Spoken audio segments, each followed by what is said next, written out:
o meio ambiente não era meio ambiente. A posição norte-americana indica uma saída do acordo. O carro elétrico, hoje em dia, ele paga mais imposto que um carro a gasolina. O desmatamento na Amazônia, infelizmente, cresceu no ano passado. O que te preocupa mais? Não ter água na torneira? Ficar sem energia elétrica? Lidar com a falta de alimentos? Ou não ter ar puro para respirar? Tudo isso diz respeito ao meio ambiente. Uma agenda tão importante quanto complexa que o presidente e os parlamentares eleitos vão ter que enfrentar.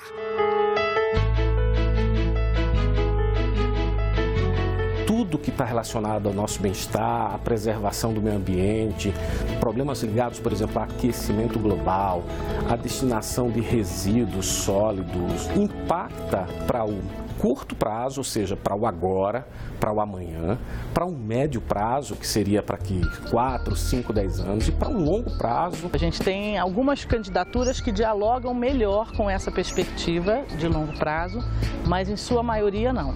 Nos próximos anos, o Brasil tem metas a cumprir com relação às mudanças climáticas. O país assumiu o compromisso internacional no Acordo de Paris de reduzir a emissão de gases de efeito estufa e zerar o desmatamento até 2030, além de recompor áreas já desmatadas. Desde 2012, o desmatamento vem subindo, né? Há um aumento de cerca de 4 mil quilômetros quadrados de 2012 para cerca de 7 mil quilômetros quadrados no ano passado. O Cerrado vem sofrendo um desmatamento ainda maior do que a Amazônia nos últimos anos. E o Cerrado, vale lembrar, ele é o berço das águas do Brasil e a gente sabe que sem vegetação não tem água. É bom saber que o desmatamento no Brasil está muito associado com a expansão da fronteira agrícola e com uma pecuária de baixíssima produtividade. E 51% dos gases que são emitidos pelo Brasil advém da mudança do uso da terra. Significa, em geral, desmatamentos que levam a outras atividades naquelas áreas. Então, se não houver uma reversão pelo governo federal, pelo próximo governo, nós teremos que responder à comunidade internacional por que o Brasil, que tem uma importância fundamental em relação a esse tema, não vem cumprindo com as suas metas climáticas. O Brasil é o 7º maior emissor mundial de gases de efeito estufa e 1/3 deles vem de processos de produção de energia. Não há compromisso com a descarbonização, com fazer uma mudança da matriz energética brasileira de uma forma mais consistente. O Brasil já tem um atlas eólico que demonstra onde a energia eólica pode ser aproveitada. O Brasil é um país tropical, ou seja, pode aproveitar a energia solar em qualquer espaço. O que falta é fazer investimentos, dar créditos especiais para que o próprio cidadão possa buscar essa solução, desonerando assim o Estado de garantir, por exemplo, energia para sustentar toda a população.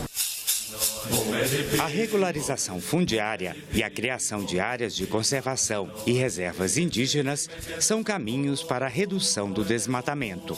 O Brasil só vai conseguir cumprir suas metas no Acordo de Paris se ele retomar a política de criação de unidades de conservação e de demarcação de terras indígenas. Os dados mostram que a conservação da vegetação nativa nas terras indígenas está sendo até maior do que nas unidades de conservação. A pressão para mudar as regras de licenciamento ambiental também é grande no Congresso Nacional.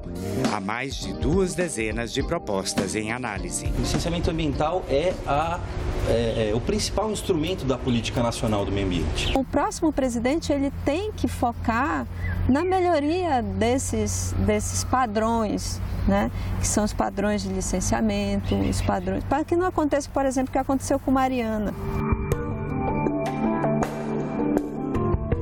O nosso licenciamento ele é moroso, sim, por alguns problemas que nós temos de falta de estrutura nos órgãos ambientais, poucos servidores. Então, acho que a gente pode modernizar a legislação e existem projetos tramitando no Congresso para isso. O que eu não concordo é com algumas proposições e algumas falas do setor produtivo, da agricultura e da indústria que levam a uma reivindicação de um licenciamento quase cartorial. Outro tema de impacto na agenda ambiental do futuro governo é o uso de agrotóxicos.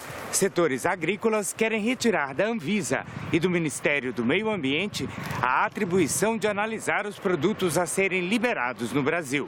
Esse projeto de lei que está tramitando na Câmara, que visa flexibilizar o uso de agrotóxicos, ele é muito prejudicial para o meio ambiente, para a saúde das pessoas, e não é o que o mundo está fazendo. É inaceitável que alguns produtos que foram banidos no exterior, na França, nos Estados Unidos, em diversos países, justamente pelo seu comprovado grau cancerígeno, sejam liberados aqui no Brasil. Quer dizer, nós seremos o lixo tóxico do mundo?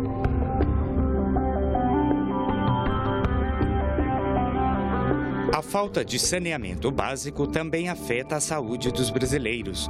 40% da população não tem acesso à coleta de esgoto.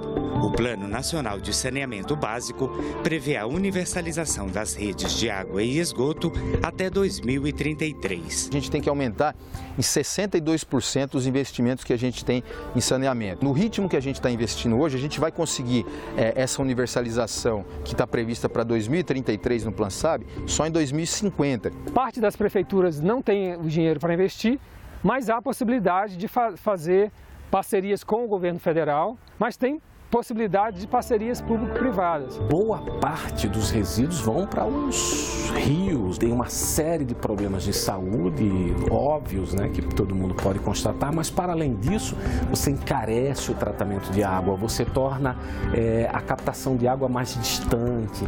Então você está, na verdade, jogando dinheiro no lixo.